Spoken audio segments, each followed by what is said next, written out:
Hello and welcome back to my YouTube channel. आज मैं second class लेके आप लोगों के पास आया हूँ। लेकिन इससे पहले आप लोगों को एक इम्पोर्टेंट बात बता दूँ कि देखो, ये कोर्स करने से पहले आप लोगों को कोई सॉफ्टवेयर अगर नहीं आता यूज़ करना, आपने इससे पहले कभी ज़िंदगी में एनिमेशन नहीं की, तो फ़िक्र करने की कोई ज़रूरत नहीं है। आज का जो लेक्चर है वो भी बिल्कुल बेसिक्स है, लेकिन जो बंदा ये कोर्स जो है वो करने वाला है, या जो बंदा ये कोर्स कर रहा है, वो ये बात ध्यान में रख ले कि अगर वो सिर्फ़ इसी सॉफ्टवेयर पे भी अगर वो ध्यान देगा तो वो बहुत कुछ कर सकता है। आपको फ़ोटोशॉप सीखने की कोई इतनी ख़ास ज़रूरत नहीं है, बल्कि बिल्कुल भी ज़रूरत नहीं है। अगर आता है तो बहुत अच्छी बात है। एडोबी इलस्ट्रेटर अगर आपको आता है तो बहुत अच्छी बात है, नहीं है तो कोई ज़रूरत नहीं है उसको सीखने की। क्योंकि इस सॉफ्टवेयर के अंदर इतना कुछ मौजूद है कि आप इसके अंदर कैरेक्टर्स खुद बना सकते हैं, क्योंकि इस सॉफ्टवेयर में फ्रॉम स्क्रैच कैरेक्टर्स बनते हैं। और ये कोर्स वर्थ इट है अगर आपने सही सही टाइम दिया इसको और सही समझने की कोशिश की। तो मैं कहता हूँ कि आप इतनी मज़े मज़े की एनिमेशंस बना सकते हैं इस सॉफ्टवेयर पे कि आप अपने दोस्तों को जो है वो उनके लिए आप एक मोटिवेशन बन सकते हैं, आप एक इंस्पिरेशन बन सकते हैं, क्योंकि क्रिएटिविटी की तो कोई लिमिट है ही नहीं। तो अगर आप इसको अच्छे से करेंगे तो आप लोग बहुत आगे जा सकते हैं। कुछ भी ज़रूरत नहीं है, ना कोई एक्सपीरियंस करने की ज़रूरत है। कैरेक्टर्स अगर आपको बनाने नहीं आते तो यार टेंशन लेने की भी ज़रूरत नहीं है, बिल्कुल भी टेंशन लेने की ज़रूरत नहीं है। हाँ, लेकिन इस सॉफ्टवेयर के साथ आप लोगों को शादी करने की ज़रूरत ज़रूर है कि आपने 24 घंटे इसके साथ रहना। क्यों? क्योंकि अगर आप इसको ज़्यादा से ज़्यादा टाइम देंगे, तो आप इस सॉफ्टवेयर के अंदर इस सॉफ्टवेयर को आप जो है वो इसके अंदर एक्सपर्ट बन सकते हैं, और यही तो सबसे ज़्यादा ज़रूरी है। अगर आपको इसका एक-एक टूल अच्छे से यूज़ करना आ गया, that's it. You can produce your own animated short films. You can produce your own animated animations, even कि इसके अंदर आप एक इलस्ट्रेशन बना के उसको भी बड़े अच्छे से एनिमेट कर सकते हैं। और इससे भी ज़्यादा मज़े की बात कि आप फोटोशॉप पे कैरेक्टर बना के उसको डायरेक्ट यहाँ पे इंपोर्ट कर सकते हैं। सो सिंपल, इसमें कोई इतनी कंफ्यूजन वाली बात नहीं है। सिंपल कैरेक्टर डिजाइनिंग भी मैं इसके अंदर करवाऊंगा, और वो कैरेक्टर डिजाइनिंग इतनी सिंपल नहीं होगी कि आप जिसको कैरेक्टर डिजाइनिंग का बिल्कुल कुछ नहीं पता, वो भी आराम से कैरेक्टर्स बना लेगा और अच्छे कैरेक्टर्स बना के अपना इंस्टाग्राम पेज चला सकता है, अपना यूट्यूब चैनल चला सकता है, और बहुत कुछ कर सकता है। तो स्टार्ट करते हैं नेक्स्ट लेक्चर, चलते हैं स्क्रीन पे। ओके, तो हमारे पास आज स्टार्ट करते हैं फिर। जैसे कि लास्ट टाइम हमने देखा था कि हमने कुछ ऑब्जेक्ट्स बनाए थे, ठीक है। और कुछ इस तरह से और कुछ इस तरह से। फॉर मैं ये कुछ ऑब्जेक्ट्स बनाने लगा हूँ। एक बात मैं आप लोगों को लास्ट टाइम भी मैंने कुछ चीज़ें आप लोगों को बताई थी कि फॉर एग्जांपल अगर हम लोग इस पॉइंट को क्लिक करेंगे और अगर इसको हम फॉर एग्जांपल हम डिससेलेक्ट कर देंगे, तो हम इन पॉइंट्स को सेलेक्ट करके इनमें चेंजेस तो कर सकते हैं, लेकिन हमें इनके हैंडल्स जो है वो नज़र नहीं आएंगे। दैट्स वाई हम यहाँ पर इसको क्लिक करके इसके हैंडल्स को ओपन कर सकते हैं। और अगर हम इसको क्लिक करेंगे तो देखते हैं क्या होता है। तो कुछ भी नहीं होता। अगर हम इसको क्लिक करेंगे तो आई थिंक ये ऑटोमेटिकली सेलेक्ट हो जाता है। ओके। और अगर हम फॉर एग्जांपल इसको सेलेक्ट करने के बाद इसको ऑटोफिल या ये स्ट्रोक खत्म कर देते हैं तो कुछ भी नहीं होगा। ये ऑप्शन सिर्फ तब काम आते हैं जब हम इस स्पेसिफिक टूल को यूज करते हैं, ठीक है। ये टूल तो आपको भी पता है कि पॉइंट्स ऐड करने के काम आता है, लेकिन फॉर एग्जांपल अगर हम ऐसा करते हैं कि इसमें अगर हम खुद कोई इस तरह की शेप बनाने की कोशिश करते हैं और वापस इन पॉइंट्स को दोबारा जाकर ज्वाइन करते हैं, तो ये देखेंगे ये एक न्यू शेप बना लेता है।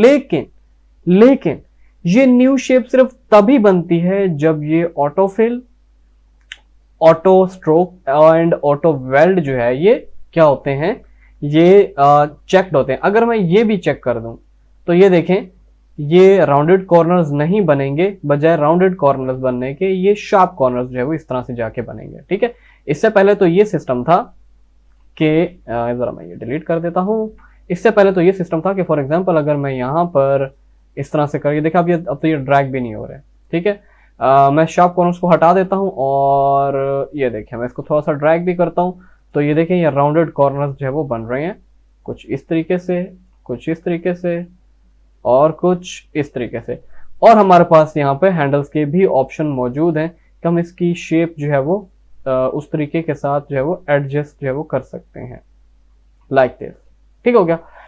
अच्छा, ओके, अब यहाँ पे फॉर एग्जांपल अगर हम जो है वो इन ऑप्शंस को, जैसे ये ऑप्शन है, इसको अगर खत्म करिए, ऑटो वेल्ड का मतलब है कि फॉर एग्जांपल जैसे हम ये इनको मिलाते हैं तो क्या होता है कि ये दो पॉइंट्स हैं, ये आपस में जुड़ जाते हैं। लेकिन अगर हम इस ऑटो वेल्ड के ऑप्शन को नहीं करेंगे, सेलेक्ट कर लेंगे, बल्कि मेरे ख्याल से ये ऑटो वेल्ड का मतलब है कि इन पॉइंट्स को आई थिंक मिलाना, लेकिन वो पॉइंट खुद ही जो है वो मिल जाता है। एनीवेज, फिलहाल इसको इग्नोर करते हैं, आगे चलते हैं, क्योंकि मैंने ज़्यादातर जो शेप्स वगैरह बनाई हैं उसके अंदर मुझे ऑटो वेल्ड की जो है वो ज़रूरत लाजमी पड़ती है। एनीवेज, हमारा काम हो रहा है, नॉट अ प्रॉब्लम। लेकिन अगर हम शार्प कॉर्नर बनाना चाहते हैं तो इसको सेलेक्ट करने के बाद हम इस तरीके से इसको सेलेक्ट करके इस तरह से शार्प शेप जो है वो इस टूल से बना सकते हैं। ये टूल ना सिर्फ शेप्स बनाने के काम आएगा, बल्कि ये टूल किस काम आएगा, एक्स्ट्रा पॉइंट्स ऐड करने के भी काम आएगा। यहाँ पे एक्स्ट्रा पॉइंट, यहाँ पे एक्स्ट्रा पॉइंट ऐड कर दिया और इस शेप को हम चेंज कर सकते हैं अपनी मर्जी के मुताबिक। ठीक है, तो ये इतने काम की चीज है। लेकिन फॉर एग्जाम्पल हमने एक कैरेक्टर का फेस बनाया है और हमने उसकी जो है वो सारी रीशेपिंग जो है वो कर ली है। ठीक है, और हम लोग चाहते हैं कि फॉर एग्जांपल एक कैरेक्टर का मैं एक फेस थोड़ा सा सेट करने की कोशिश कर रहा हूँ।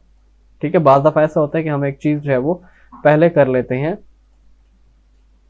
ठीक है, और बाद में हमें वो चेंजेस के लिए बाज़ दफ़ा हमें वो चीज़ डिलीट करनी पड़ जाती है। फॉर एग्जांपल ये मैंने एक कैरेक्टर का फेस बनाया है, लेकिन अब मैं चाहता हूँ कि मैं इसका जो इंटीरियर अंदर का कलर है वो चेंज करूँ, लेकिन अगर मैं यहाँ से डायरेक्टली चेंज करूँगा तो वो कभी चेंज नहीं होगा। तो इसलिए मुझे इस टूल की बहुत ज़्यादा ज़रूरत पड़ेगी। इसको सेलेक्ट करने के बाद पहले मुझे इसको सेलेक्ट करना पड़ेगा। जब मैंने सेलेक्ट कर लिया तो मैं यहाँ से लाइव इसका कलर जो है वो चेंज कर सकता हूँ। ये शायद मैंने पिछले लेक्चर में भी बताया था। ठीक हो गया। और सिमिलरली इसी तरह फॉर एग्जांपल अगर मैं यहाँ पर एक इस टूल की बात करते हैं, क्योंकि ये क्या करता है कि ये जब हम इस टूल को सेलेक्ट करते हैं तो ये क्या करता है, ये किसी भी स्ट्रोक को जो है वो उसका साइज जो है वो बढ़ा देता है। अब इसके लिए इस टूल की ज़रूरत नहीं है, हम लोग डायरेक्ट सेलेक्ट टूल सेलेक्ट कर सकते हैं, या अगर हम इसको डिससेलेक्ट करें तो इसको क्लिक करने के बाद हम किसी भी पॉइंट के ऊपर आके जब हम लेफ्ट जाएंगे तो वो बिल्कुल ही थिन हो जाएगा, अगर राइट जाएंगे तो वो थिक हो जाएगा। ठीक है, फॉर एग्जाम्पल अब ये टूल है, ये एक पॉइंट है, अगर मैं इसको क्लिक करके लेफ्ट ड्रैग कर रहा हूँ तो ये देखें ये थिन बन रहा है, लेकिन अगर इसी को क्लिक करके ड्रैग करूं राइट तो ये थिक बन रहा है। सेम ये भी थिक बन रहा है, ये भी थिक बन रहा है। इसको थोड़ा सा थिन कर देते हैं तो ये हमारे पास एक बड़ी डिसेंट सी जो है वो शेप आ जाएगी। और फिर इस टूल को यूज करके दोबारा से हम क्या कर सकते हैं कि इसका लाइव कलर हम लोग जो है वो चेंज कर सकते हैं। ठीक हो गया। एक चीज और मैं आप लोगों को बताता हूं कि फॉर एग्जांपल अगर हमारे पास 2 से 3 शेप्स हैं, फॉर एग्जांपल एक शेप ये है और एक शेप में और बनाता हूं और एक शेप में ये बनाता हूं, तो ये शेप्स एक दूसरे के ऊपर नीचे आ जाती हैं। एक सेकंड जरा मैं इनको दोबारा से बनाता हूँ। एक ये कलर आ गया, फिर मैं इसका कलर चेंज करता हूँ रेड, ठीक है, और फिर मैं दोबारा कलर चेंज करता हूँ ग्रीन पे, ये देखें। ठीक हो गया, ऐसे और ऐसे। अच्छा, इसको सेलेक्ट करने के बाद मैं अपने कीबोर्ड पे ये जो हमारे पास एरो कीज होते हैं, अगर मैं डाउन एरो की पे अगर फॉर एग्जांपल क्लिक करता हूँ, सॉरी इस टूल को सिलेक्ट करने के बाद अगर मैं इसको सिलेक्ट करके मैं डाउन एरो की पे सिलेक्ट करूँ तो ये बैक पे चला जाता है। अप पे करूंगा तो ये देखें फिर अप पे ऊपर आ जाएगा। सिमिलरली इसको सिलेक्ट करने के बाद अगर अप एरो की दबाऊंगा तो ये देखें टॉप पर आ जाता है। फिर सेलेक्ट करने के बाद अगर मैं डाउन की इस पर क्लिक करूंगा तो नीचे चला जाएगा, फिर और डाउन की क्लिक करूंगा तो ये बिल्कुल ही पीछे चला जाएगा। ठीक है, फिर इसको अपर एरो की क्लिक करूंगा तो ये देखो ऊपर आता जाएगा। लेकिन अगर मैं लेफ्ट या राइट पे क्लिक करता हूं तो उससे कुछ भी नहीं होता। हाँ, लेकिन अप डाउन करने से, जैसे कि इसको क्लिक करके मैंने अप का बटन प्रेस किया, जो एरो कीज होता है अपर एरो की मैंने क्लिक किया तो ये ऊपर आ गया। ठीक हो गया।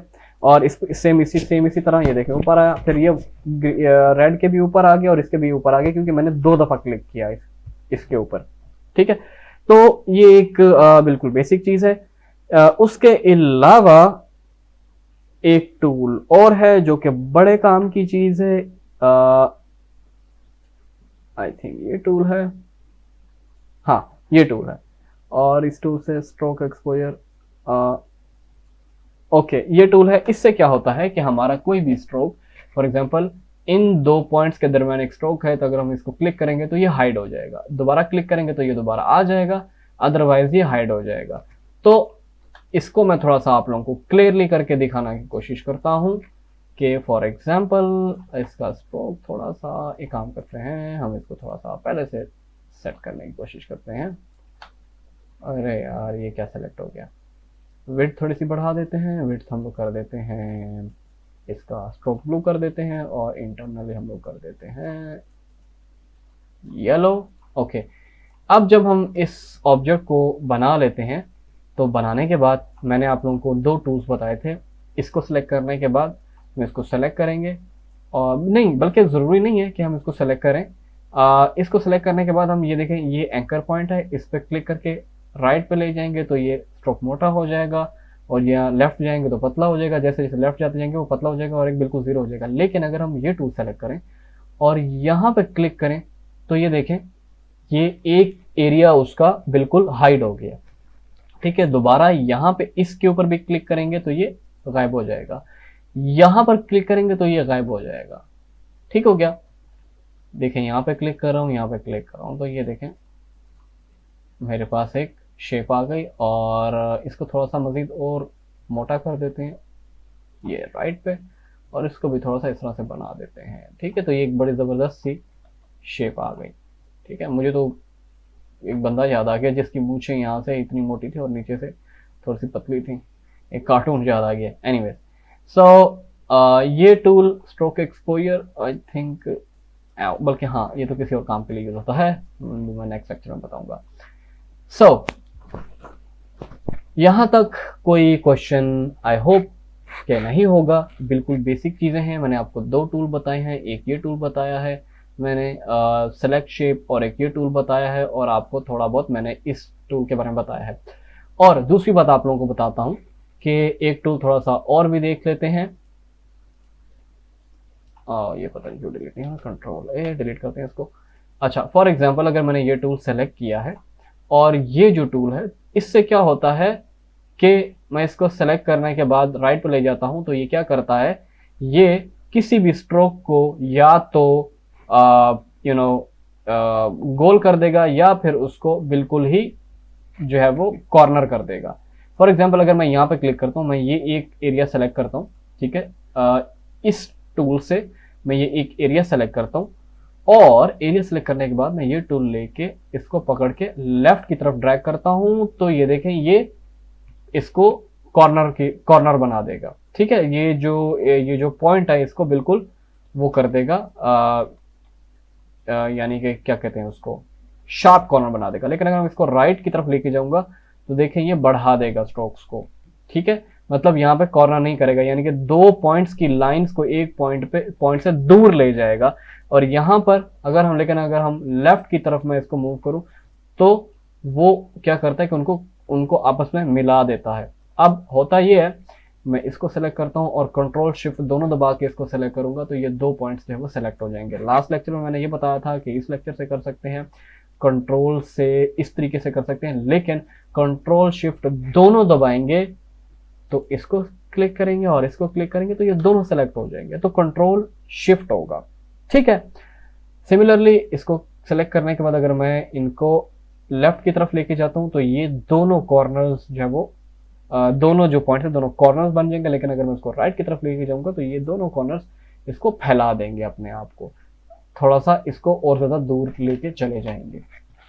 ठीक हो गया, तो यहां तक आई होप कोई वो नहीं होना चाहिए, कोई क्वेश्चन नहीं होना चाहिए, क्योंकि आप इसको बार बार रिवाइंड करके भी देख सकते हैं।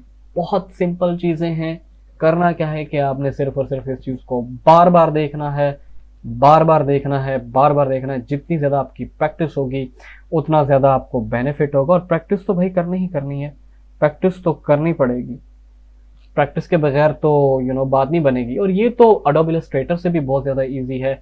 कुछ लोग हैं जो क्या करते हैं कि एडोब इलस्ट्रेटर और एडोब फोटोशॉप से दोनों को मिलाकर एनिमेशन बनाते हैं, वो बहुत ज़्यादा मुश्किल भी हो जाता है और बहुत ज़्यादा टाइम टेकिंग हो जाता है। उससे बेहतर है कि अडोब इलस्ट्रेटर पे जैसे कैरेक्टर्स बनाए जाते हैं यहाँ पे वही कैरेक्टर्स बनाएं इस जगह पे, और बिल्कुल आसानी से आप लोग इसको यहाँ पर रिग कर सकते हैं। रिग करने के बाद जो इसकी एनिमेशन बनती है वो बहुत ही नेक्स्ट लेवल की एनिमेशन बनती है। आप लोगों को थोड़ा सा रिसर्च तो करनी ही पड़ेगी।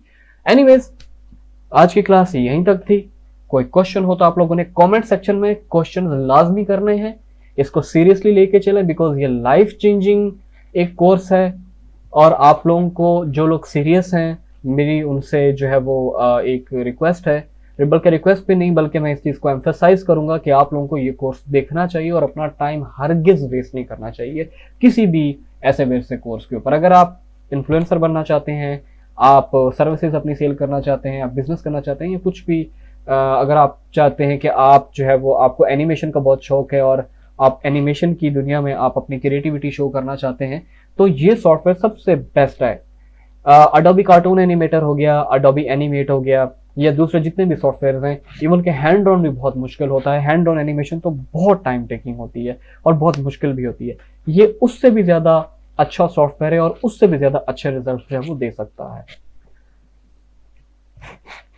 आज का लेक्चर चलें यहाँ यहीं पे हम लोग एंड करते हैं। मिलते हैं नेक्स्ट लेक्चर में, तब तक के लिए खुदा हाफिज़, अपना ख्याल रखिएगा एंड स्टे मोटिवेटेड। अल्लाह हाफिज़।